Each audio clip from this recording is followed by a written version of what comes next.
Hello everybody, welcome to the United Stand. Manchester United 3, Bodo Glimt 2. Ruben Amorim's first win as Manchester United manager. And Rasmus, Gladiator 2's out. And we've got our own Gladiator, Maximus. Who's Maximus? We've got Rasmus. Absolutely fantastic performance. Would not be surprised if he wins your man of the match. Although there are some other good performances as well. But you know what? I would describe today's game as progress. And I think those of us in the United fan base that are willing to be patient would say it wasn't vintage. It wasn't excellent. There were bad performances. There was periods. I mean, look, at the end of the day, we won 3-2. We won by 1 goal. It wasn't vintage at all.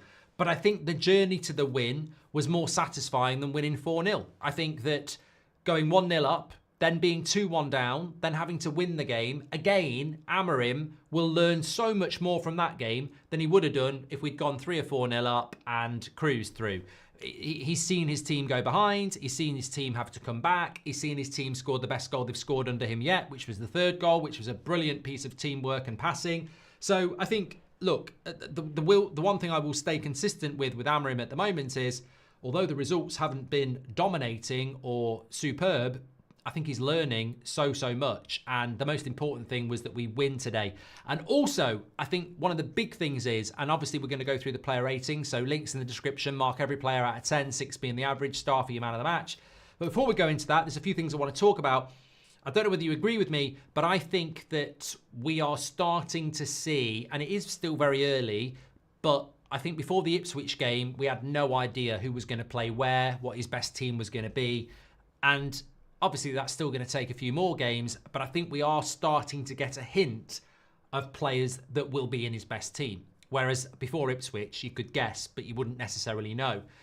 I think Rasmus will be the striker if he can stay fit, because I think Amorim will look at him and go, there is a striker that has the traits of a Gyökeres, and he's young, and I can work with him. I think Mazraoui is absolutely nailed on, whether he's going to play on the wide or whether he's going to play wide in the 3. I think Mazraoui is nailed on. Obviously, Anana. And I think Agate today, and even in the cameo against Ipswich, has shown that he actually is really important, not just for breaking up the play. He gets an assist. I think Agate as well. Now, some people will say, well, what about Bruno? What about Garnacho? I think Garnacho will be a work in progress. I actually think I'll give a spoiler. I would give Garnacho a 6. I'm not marking him down for bad finishing. I think there was a lot of things he did well. But again, it's that final ball that has let him down. I understand people might give him a 5, but I look at how close he was to having a Rasmus game. He could have had 2 goals and 2 assists. He ends up with 1 goal and no assists. So I think that Garnacho is somebody that I think Amorim will look at 20 years of age. And I think that's the big thing. 20 years of age, you'll look at him and go, well, look, Rashford's 27. Anthony's, 24? Mason Mount's 25. In 4, 5 or 7 years, where will Garnacho be? So I think he will look at Garnacho and go, I can work with that. Whether he'll always be a starter, I don't know. But I think he'll certainly work with Garnacho. And then I think Bruno's the interesting one for me as well. I mean, playing... Mount did well. All I'm going to say about Mason Mount is, can he stay fit? Because I think Mount did well. But Bruno in the pivot, look, some of his passing was very good. But the first goal is his fault because he's not tracked the runner and he's not won the 50-50 before that. And look, I don't think Rashford was going to work up front against Ipswich because he's not physical. He can't run the lines. He can't hold the ball up, and it didn't work. And I don't think Bruno can work in the pivot because I don't think he knows how to play disciplined defensive football and pick up the runners and put tackles in. So I think Bruno at home against Bodo Glimt is going to be very difficult to Bruno in a pivot against Arsenal next week. So I don't think that works. But what I liked about Bruno in the pivot is that he didn't play in the 10 and Mount did. And I think Mount and Bruno won't work because you do need somebody who can dribble, whether that's an Ahmad, a Garnacho or a Rashford. So are we finding a place for Bruno in the pivot? I mean, why did Mainu not come on? I don't actually know the answer to that. So there's still a lot of questions to be answered. And of course, Bruno Fernandes is going to be a massive part of this team because he's the captain. But I don't know at this moment whether I'm sold on him in the pivot, even though some of the passing was good.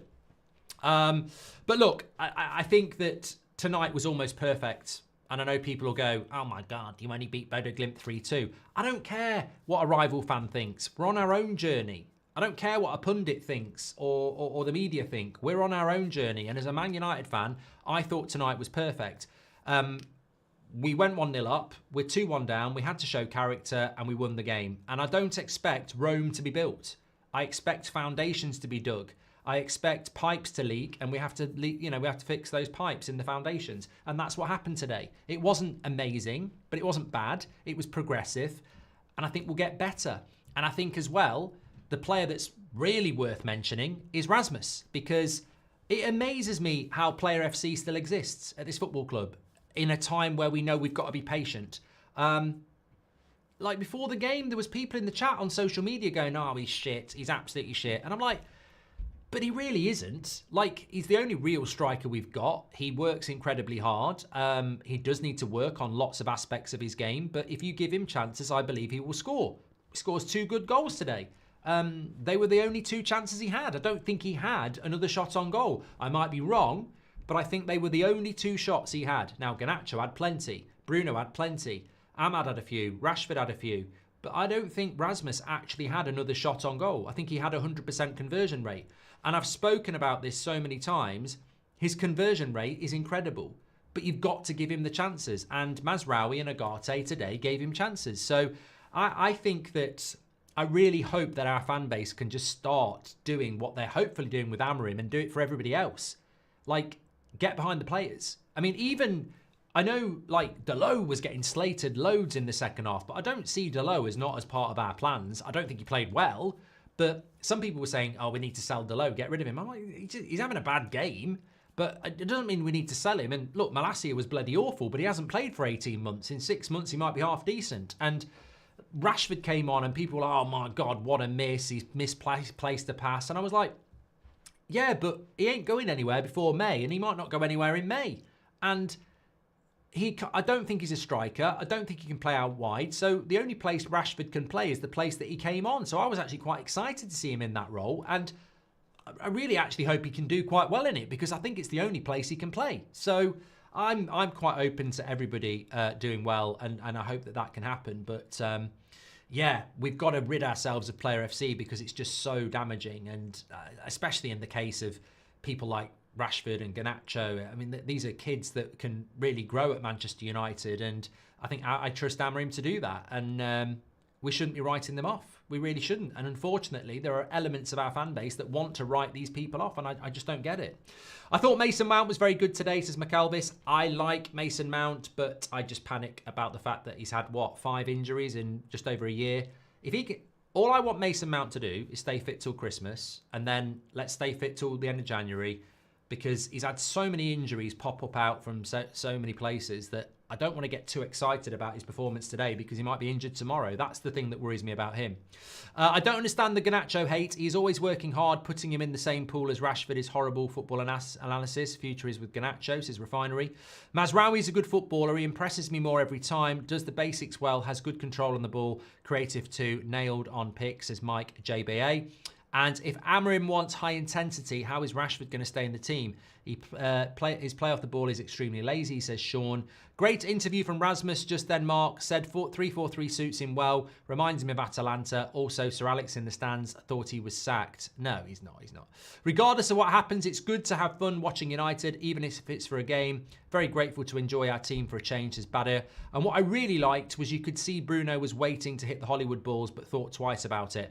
Amorim will not settle for it. Mazraoui was class, says Scott Page. And it's funny what happens when you provide service to your striker, says Ruben. Hoyland will be a better Jokered. Patience, guys, says Lidl. Mojo's gifted 5 memberships, and give us a Rasmus, says Jinzo. Well, I think we did that at the time. And I really dislike how Onana invites pressure when he gets the ball. Think the system works when we're attacking. Defensively, we don't have players with the IQ, says Math. And QT says, today, Anthony officially joins the illustrious group of Overtan, Jemba, Kleberson and Beppe as one of our club's worst ever signings. I mean, we'll talk about Anthony in the player ratings, but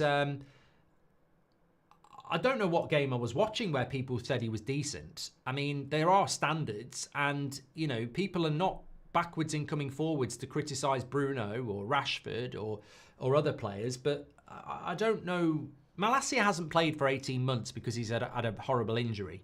I'll give him that excuse. But I don't know what the excuse for Anthony is. I thought he was... I don't even think he was okay. I don't think he played well at all. But some people are obsessed with him. They're running a little bit of a cult club. I don't get it. Matty Hoy says, Amorim tactically is absolutely top class. Garnacho needs protecting. He was a massive problem tonight. End product is woeful, but he's young and he can learn. All I'm going to say is Mazraoui. And I'm worried about Mainoo's future at United, says Sanil. Yeah, just in relation to Yoro, he wasn't on the bench. Some people seem to think he was.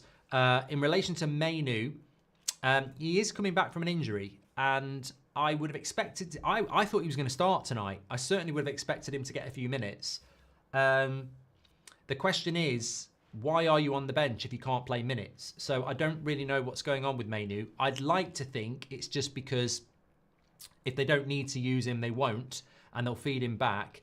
But I think that I still think that he will be a very important player for us, and I still think he's way more suitable for what we want in that midfield. As I said, Bruno Fernandes in the pivot terrifies me defensively, and in a different way, it could create the problem we had last year where the holding midfielder, even though it's a pivot, becomes overrun. We saw it with Casemiro last year. We saw it with Mainoo.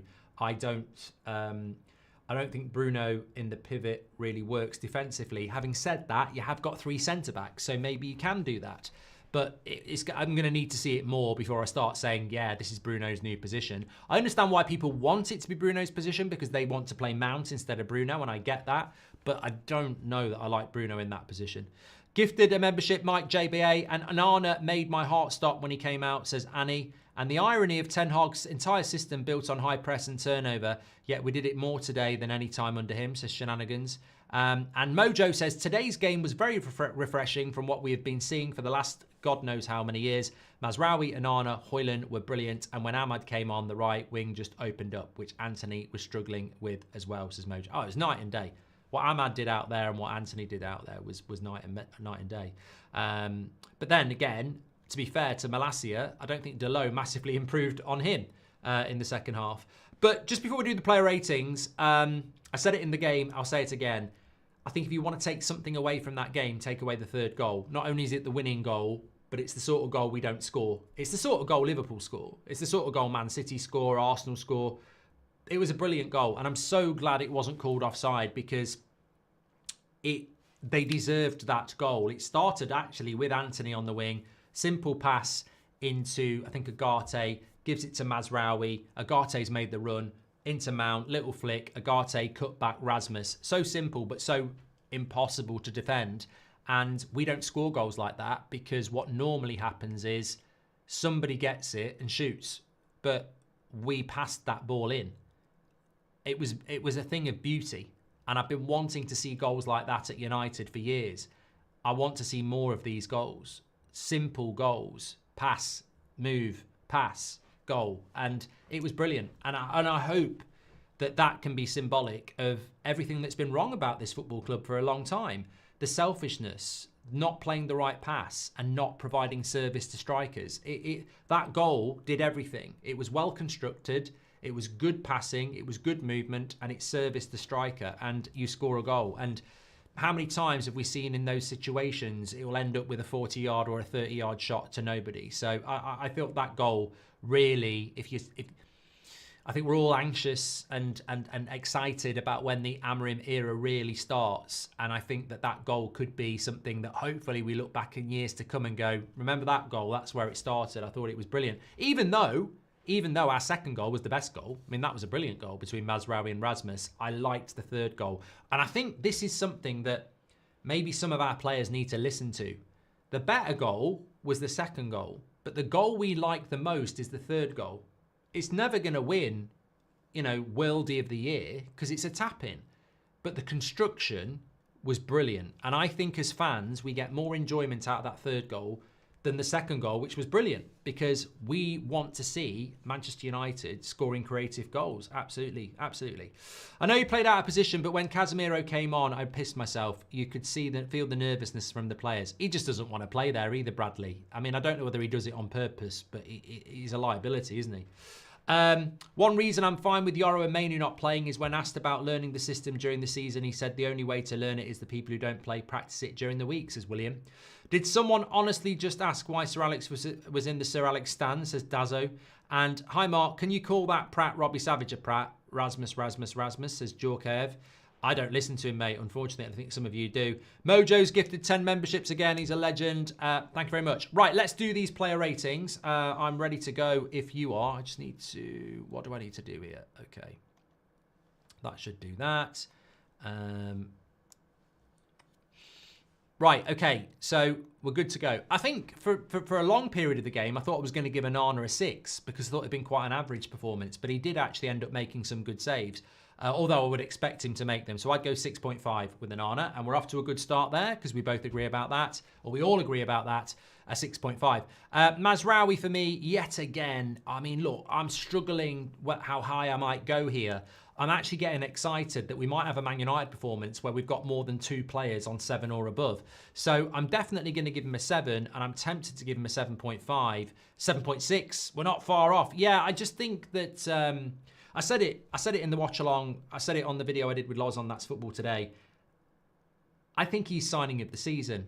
And I know it's red tinted glasses because I'm a Man United fan, but I just think for the price, the consistency, he's just so consistent. I don't know why Bayern Munich let him go. I think he's a fantastic footballer, and he symbolises exactly what we need. We don't need 10 out of 10 every week.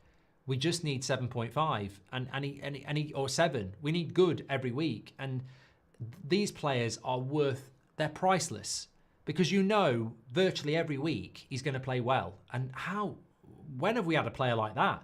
And these are the players that make you compete with the top teams. So if we could have another 5 or 6 players like Mazraoui, we would be sorted. De Ligt was probably a 6 for me tonight. I thought he did okay. I think we noticed it when he went off, but I'd probably give him an average 6. Martinez, I'd probably give a 6 as well. First game back, a little bit rusty, but I like the balance of the passing from the left-hand side. He might have been able to do a little bit better on the Malacia goal, but to be fair, so much of that's about Malacia. But yeah, first game back for Martinez, and I think it's just about match sharpness for me. Hi Mark, this is what Amorim brings: a squad playing as a team. Everyone has to defend and everyone has to attack. There is no individualism, says Jose. Amorim's post-match interview: breath of fresh air. You could have given us a quote, Sean. I'll have a look in a minute. 15 million for Mazraoui was a steal, says Parker. Joe Banks, welcome to the Members Club. And Shaquille says, is Garnacho above criticism in your eyes? I don't know what story you're trying to tell, mate, but you're on the wrong channel. I don't know what you're doing with your time. I don't know what you're imagining. I mean, I really don't. Like, at what point has Garnacho not been criticised by me or anybody else? There's a difference between toxic criticism and constructive. Some people just want to see the world burn. I want to be constructive. Of course, Garnacho could have done better tonight, but he still scored a goal, and he still was the player that got lots of the ball, and I think the potential is there, as it always has been. He could have had a worldie today. He wasted a few final balls. 20 years of age. I choose to be constructive, not negative. What you want me to do is scream and shout and call him shit and say get rid of him. I don't want to live in that world around Man United anymore. There are other content creators you can go to for that. I don't want that. I want a new Man United. I want positivity. I want Rashford to do well. I want Bruno to do well. I want Maguire to come back and do well. I want Man United to win. And I don't think we're going to be successful by burning our players, especially our young players. I don't. And if I'm wrong on that and you don't like it, well, there are alternatives. Anthony, for me, was a 5. That sounds really hypocritical because I've just gone, we've got to support our players. But you've got to give him a realistic score as well. Like, I'm not going to give Garnacho an 8 just to be constructive. I'm going to give him a 6 or a 5.5. So I'm still going to give positive scores. I'm still going to give realistic scores. I've given Rasmus a 4.5 and I want him to do well. I've given Bruno 3 before. So I'll always be honest with the scores. Some people think Antony played well. They want to give him a 6. I thought it was below average. I don't think it was good. I don't. I don't think it was dreadful, but, you know, you look at what Ahmad did when he came on.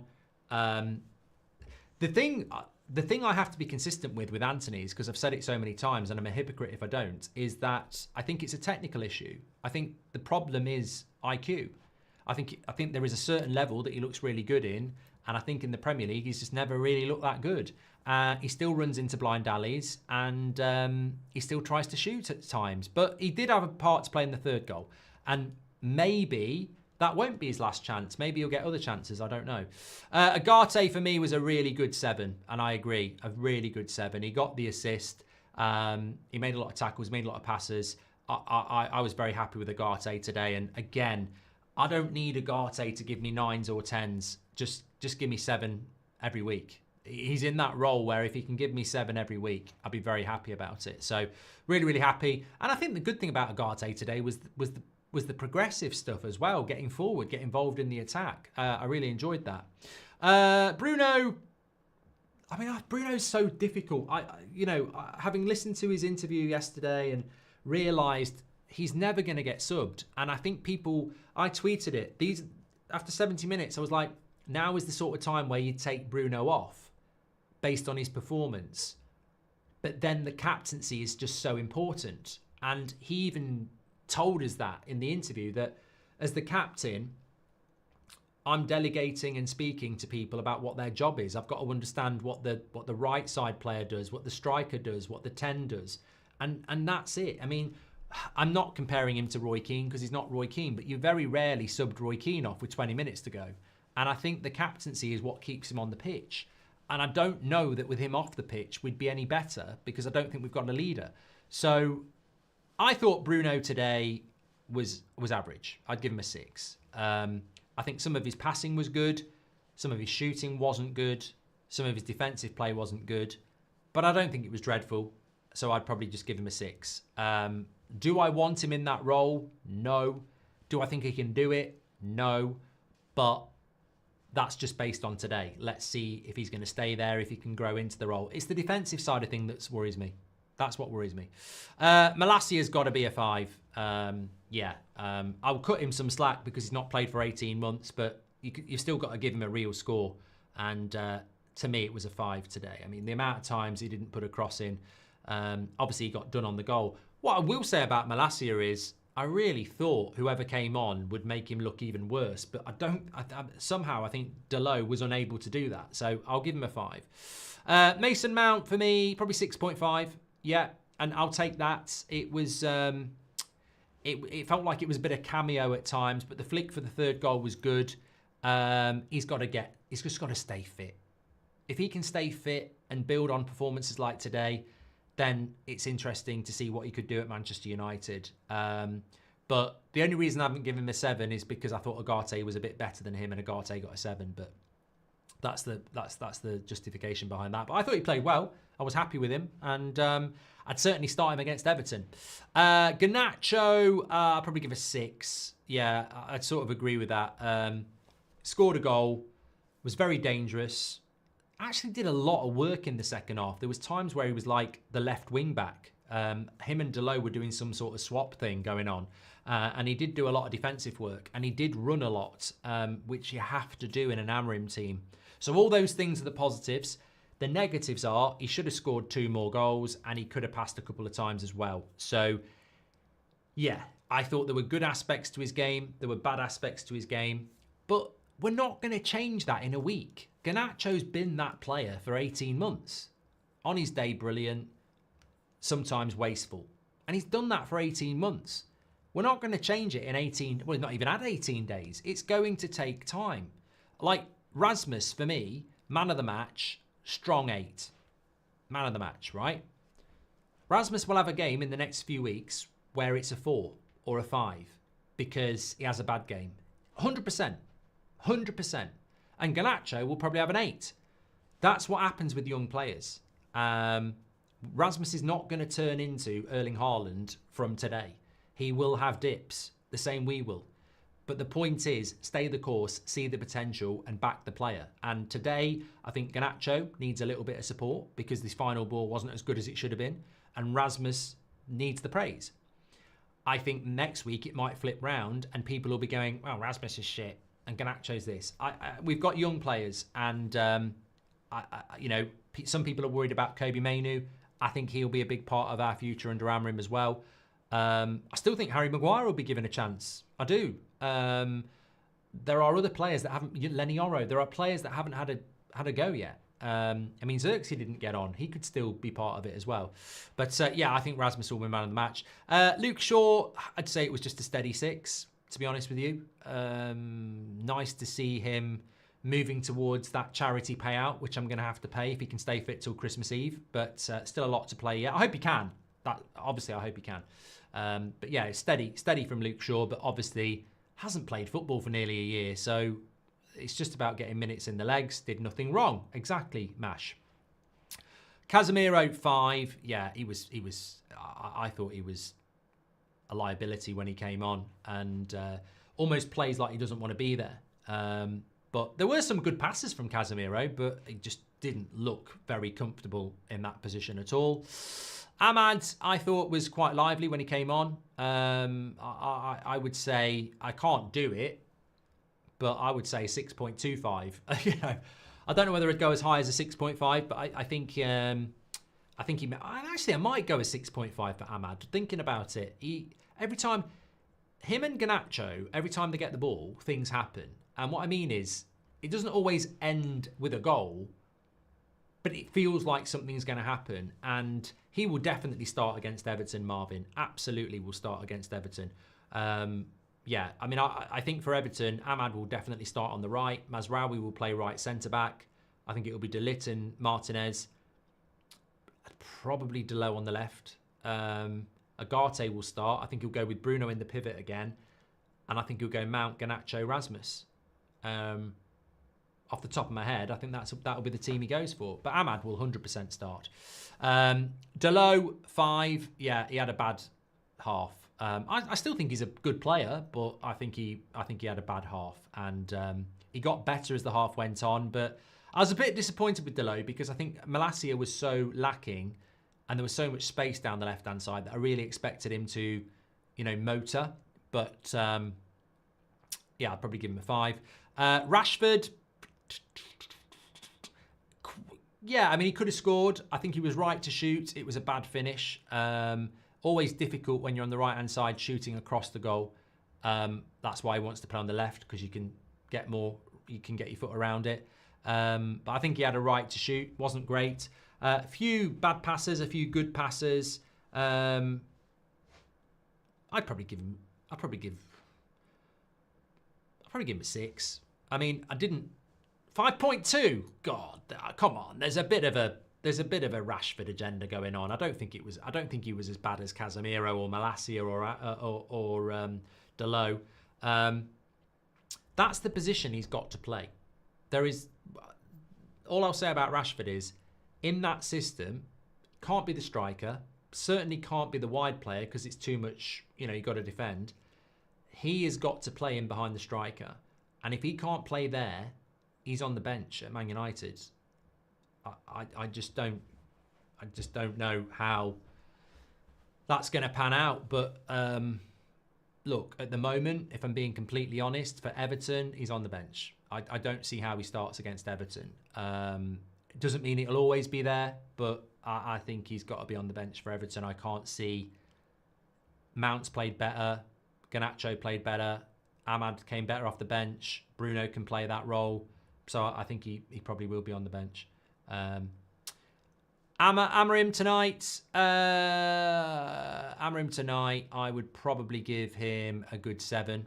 Yeah. Look, it's not perfection. He knows it's not perfection, but I liked the substitutions again. I thought they were, aggressive. We'd used them all by the 70th minute. And I think that we've got a manager here that we want to be patient with. I think he's learning on the job, obviously. And I think he'll be very happy with that game, how things went wrong. In fact, I've got a few quotes from him here. He said, I like a real ride. We started well, but then suffered 2 goals in 2 transitions. I like the way the players tried to play our game. Sometimes we won the ball and have had problems in the past giving the ball away too much. The mindset is keeping the ball. They are really trying, and I think we deserve the win. He said, half of the stadium doesn't know me. I came from Portugal and I did nothing for this club, yet the way they make me feel at home is special. There was some confusion in the end trying to hold the result, but the lads did a great job. They ran, they pressed, they tried to do the things we've worked on in the last 3 days, and we won. Of course, I see what everybody sees, good moments and difficult moments. And again, I think that's just, I think that's what it's all about. I haven't heard from Amorim until I've read these comments there. And yet again, we've got a manager that's basically speaking what we're speaking. We are not where we need to be, but we are patient and we are learning. And I think most people are very happy to be part of the journey.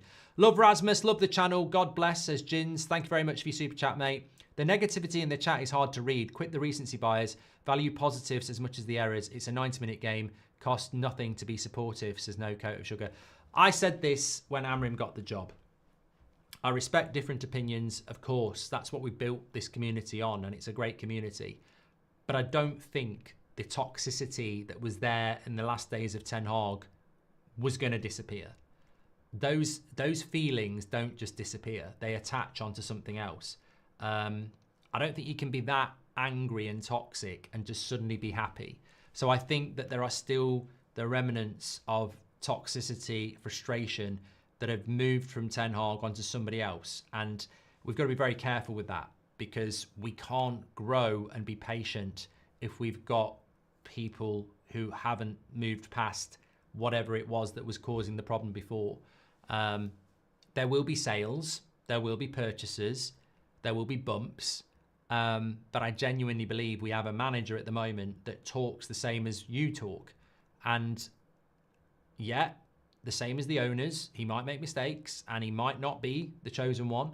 But at the moment, I think patience is the key and trust is the key. And what you think about a player might be not what he thinks about a player. And he might get proven right. So I'm just very comfortable with what's happening at the moment. And I expect we might lose against Arsenal next week, and we might lose quite badly, but that won't derail me on the path that we're on. Ahmad, welcome to Members Club. Everyone ripping Gem. Yes, he could be better. Garnacho, but however, he's top scorer and assister this season, playing not brilliantly. Give the lad a break, says Daniel. We stopped making chances when Anthony went off, says Keel. Mojo's just gifted 20 memberships. Ashley's a new member, and Mike JBA's gifted 5 memberships as well. Thank you very much for all the gifting of the memberships. Don't forget, you can get your Christmas jumpers as well. I think the link's in the video description. I've just realised I haven't done the man of the match. I'm a twat. There we go. Massive for Rasmus, that is. 72% of you. Rasmus is your man of the match. Thoroughly deserved. We've waited for a long time for that. I did say before the game I fancied Rasmus to score tonight.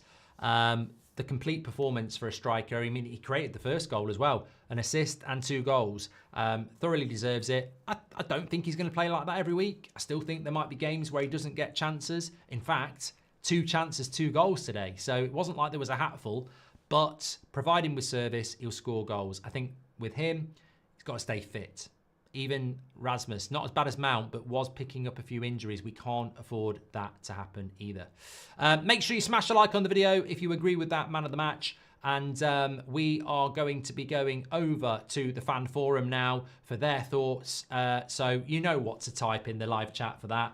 It's 3 words. It's the same word. It's Rasmus. It's Rasmus. It's Rasmus. I'll see you in the morning at 10. Get yourself over to the fan forum. And hang about, because we might actually get a player interview. So keep out on the channel. Make sure you subscribe, because you might be getting a notification later that we've got an interview with Rasmus. Let's hope. Thanks everyone for watching. Take care.